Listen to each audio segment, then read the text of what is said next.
PM Modi पर अभद्र टिप्पणी करके बुरा फंसा मालदीव के वो 3 लीडर किस बेस पर आदरणीय पीएम मोदी को जोकर और इजराइल की कठपुतली कहा? क्यों कहा इंडियन होटल्स में साफ सफाई का बिल्कुल ध्यान नहीं रखा जाता और इंडियन होटल्स के बाथरूम से गंदी स्मेल आती है? तो फिर क्यों मालदीव को अपने ही पॉलिटिशियंस को करना पड़ा सस्पेंड?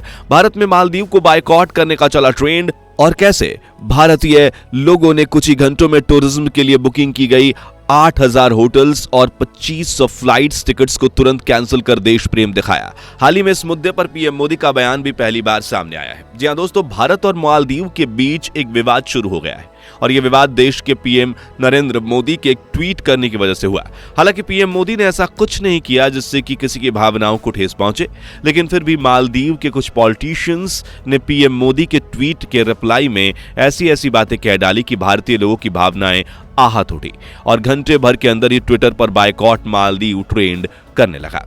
भारत की तरफ से कई सारे अभिनेताओं, सोशल मीडिया इन्फ्लुएंसर्स और पॉलिटिशियंस ने मालदीव के उन मिनिस्टर्स द्वारा किए गए रिमार्क्स की आलोचना की और देश के हजारों लोगों ने अपना मालदीव जाने का प्लान कैंसिल कर डाला। मामला तीव्रता से बढ़ता देखकर मालदीव की सरकार ने अपने उन तीनों नेताओं को तुरंत सस्पेंड कर दिया और कहा कि 1-2 पॉलिटिशियंस के विचार पूरे मालदीव की सोच को नहीं दर्शाते। लेकिन इसके बावजूद भी यह मामला थमने का नाम नहीं ले रहा है और अब मालदीव से एक फॉर्मल अपॉलॉजी की मांग की जा रही है। सवाल यह उठता है कि मालदीव के उन मिनिस्टर्स ने आखिर ऐसा क्या कह दिया कि यह मामला इतना बढ़ गया? पीएम मोदी का वो ट्वीट क्या था जिससे ये सारा बवाल शुरू हुआ और भारत के किन-किन सेलिब्रिटीज ने मालदीव का बायकॉट करने की मांग की है?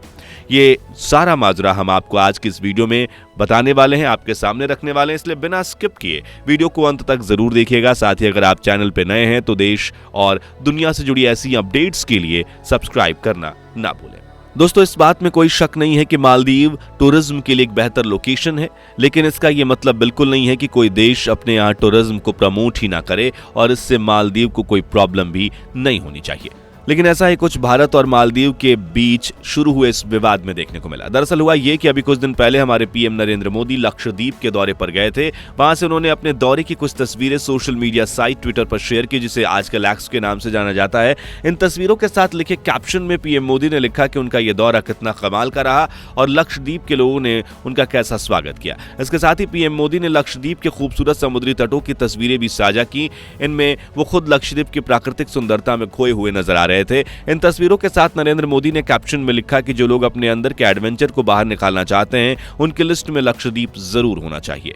बेसिकली पीएम नरेंद्र मोदी लक्षद्वीप के टूरिज्म को बढ़ावा दे रहे थे, जिसमें कुछ गलत नहीं है और यहां उन्होंने दुनिया के किसी देश या किसी जगह से लक्षद्वीप की तुलना भी नहीं की थी। असल में लक्षद्वीप की इकोनॉमी को बूस्ट देने के पर्पज से ही वो इस दौरे पर गए थे।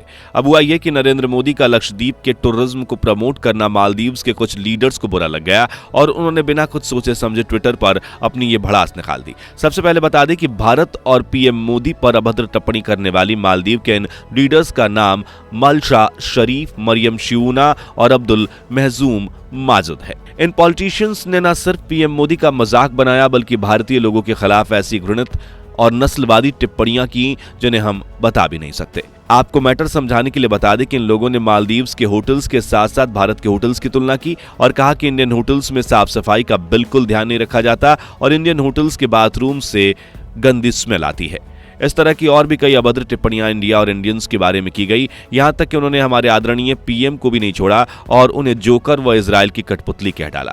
बस फिर क्या था, जैसे ही उनके ये ट्वीट्स इंडियंस के सामने आए उन्होंने मालदीव्स की धज्जियां उड़ाना शुरू कर दी, क्योंकि देश और देश के पीएम का अपमान किसी भी हाल में सहा नहीं जा सकता है। देखते ही देखते मालदीव के खिलाफ होने वाले ट्वीट्स की बाढ़ आ गई और घंटे भर के अंदर बायकॉट मालदीव ट्रेंड करने लगा। सिर्फ आम लोग ही नहीं बल्कि देश की बड़ी बड़ी हस्तियां भी इस मैटर में खुलकर अपने बात को रखती हुई दिखाई दी। सबसे पहले सदी के महानायक अमिताभ बच्चन की बात करते हैं, जिन्होंने वीरेंद्र सहवाग के एक ट्वीट पर रिप्लाई करते हुए लिखा, बीरूपा जी आप बिल्कुल सही कह रहे हैं, मैं अंडमान और लक्षद्वीप दोनों जगह जा चुका हूं और इनकी सुंदरता को बयान नहीं कर सकता। यहाँ की प्राकृतिक सुंदरता, खूबसूरत बीच और अंडर वाटर डाइविंग एक्सपीरियंस अविश्वसनीय है। साथ ही इस ट्वीट के अंत में अमिताभ बच्चन ने हिंदी में लिखा कि हम भारतीय हैं, हम आत्मनिर्भर हैं, हमारी आत्मनिर्भरता पर आंच मत डालिए, जय हिंद। असल में इस मुद्दे के छिड़ने के बाद वीरेंद्र सहवाग ने ट्वीट करते हुए भारत की 4 अलग अलग खूबसूरत बीच लोकेशंस का फोटो डालकर लिखा था कि भारत में एक से बढ़कर एक खूबसूरत जगह हैं जो अभी भी अनएक्सप्लोर्ड हैं। और जैसा कि भारत हमेशा आपदा में अवसर ढूंढता है, वैसे ही हमारे पास ये मौका आया है कि हमें विदेशी टूर्स की जगह अपने देश की इन जगहों पे घूमने के लिए सोचना चाहिए और देश की इकोनॉमी में अपना योगदान दें। वीरेंद्र सहवाग के इसी ट्वीट पर महानायक अमिताभ बच्चन ने रिप्लाई करते हुए अपनी भावना को व्यक्त किया था। अमिताभ और सहवाग के अलावा मास्टर ब्लास्टर सचिन तेंदुलकर ने भी इस मुद्दे पर भारत का पूरा सपोर्ट किया और ट्वीट करके अपने 50वें जन्मदिन की कहानी को शेयर किया जो उन्होंने सिंधु दुर्ग में सेलिब्रेट किया था। सचिन पाजी ने बताया कि उन्हें सिंधु दुर्ग से लौटे 8 महीने से ज्यादा हो चुके हैं, लेकिन आज भी वो अपने उस एक्सपीरियंस को भूल नहीं पाए हैं। उन्होंने कहा कि भारत में खूबसूरत बीचेस हैं और शानदार आइलैंड की कोई कमी नहीं है और देश के बाहर जाने के बजाय देश के अंदर ही एक्सप्लोर करने को बहुत कुछ है।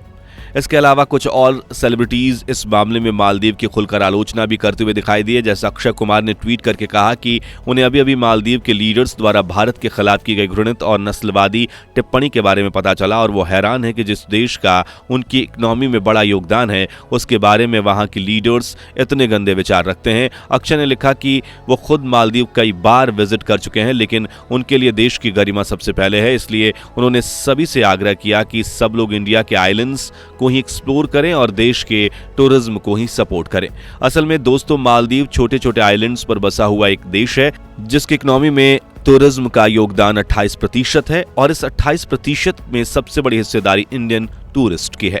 बता दें कि भारत से हर साल लगभग 2 लाख टूरिस्ट मालदीव पहुंचते हैं और इसके अलावा इंपोर्ट एक्सपोर्ट के जरिए भी भारत इस छोटे से देश को खूब सपोर्ट करता है। इसके बावजूद मालदीव के लीडर्स द्वारा एक पब्लिक प्लेटफॉर्म पर इस तरह की टिप्पणियां करना बहुत हैरान करने वाला था, लेकिन भारत ने इस मुद्दे को हल्के में बिल्कुल नहीं लिया और खासतौर से इंडियन सेलिब्रिटीज ने ट्विटर करके मालदीव की आलोचना व अपने देश की टूरिज्म को बढ़ावा देने की खूब मांग की और इन सेलिब्रिटीज में सुपरस्टार सलमान खान, जॉन अब्राहम, श्रद्धा कपूर, कंगना रनौत, वेंकटेश प्रसाद, कार्तिक आर्यन जैसे और भी कई दर्जनों सेलिब्रिटीज का नाम शामिल रहा।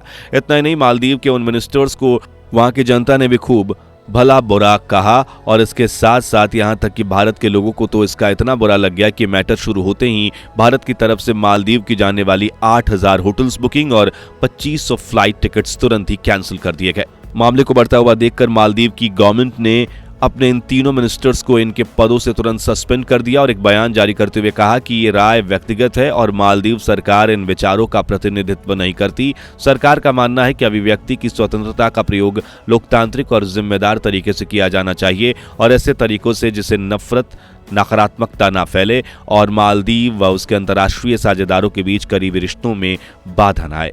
मगर उन तीनों लीडर्स के सस्पेंशन और मालदीव गवर्नमेंट्स की तरफ से ऑफिशियल बयान आने के बाद भी ये मामला ठंडा होने का नाम नहीं ले रहा। अभी भी भारत की तरफ से मालदीव के होटल्स और फ्लाइट्स का कैंसिल होना जारी है और लोग अब ये मांग कर रहे हैं कि मालदीव सरकार इंडिया के सामने एक फॉर्मल अपॉलजी इशू करे। हालांकि मालदीव सरकार की तरफ से इस पर अभी कोई प्रतिक्रिया नहीं दी गई है। साथियों, अभी हाल ही में इस पूरे मुद्दे पर पीएम मोदी का बयान भी सामने आया और ये पहली बार है जब मोदी ने इस इशू पर अपनी बात रखी। दरअसल अपने इस बयान में पीएम मोदी ने भारतीय नौसेना और मरीन कमांडोज यानी माकोस की जमकर तारीफ की, जिस बहादुरी से हमारे इन सैनिकों ने समुद्री लुटेरों के चंगुल से फंसे 21 लोगों को बचाया, उसकी पीएम मोदी ने खूब सराहना की और अब पीएम मोदी के इस बयान को लोग मालदीव्स के साथ जोड़कर देख रहे हैं। असल में 1988 के दौरान कुछ विद्रोहियों ने मालदीव्स का तख्ता पलट करने की कोशिश की थी और उस समय भारत के पैरा कमांडोज ने ही मालदीव को बचाया था। ऐसे में अपने नौसैनिकों की तारीफ करके कहीं ना कहीं पीएम मोदी एहसान फरामोश मालदीव को कटाक्ष करके ये याद दिलाना चाहते हैं कि आज उनका वजूद भारत की वजह से ही है। अगर भारत मदद नहीं करता तो मालदीव्स अब तक खत्म हो चुका होता। वैसे आपको क्या लगता है, मालदीव सरकार को ये फॉर्मल अपॉलजी इशू करनी चाहिए या नहीं, या फिर भारत को ये सब उन 3 मिनिस्टर्स के व्यक्तिगत विचार मानकर मालदीव को माफ कर देना चाहिए? कमेंट करके अपने विचार जरूर शेयर करें। बाकी दोस्तों, हमारी आज की इस वीडियो में बस इतना ही था। वीडियो अच्छी लगी हो तो इसे लाइक और शेयर जरूर करना और अगर आप हमारे फेसबुक पेज पर नए हैं तो पेज को फॉलो भी जरूर करें। मिलते हैं जल्दी ऐसी एक और इंटरेस्टिंग वीडियो में, तब तक के लिए गुड बाय, जय हिंद।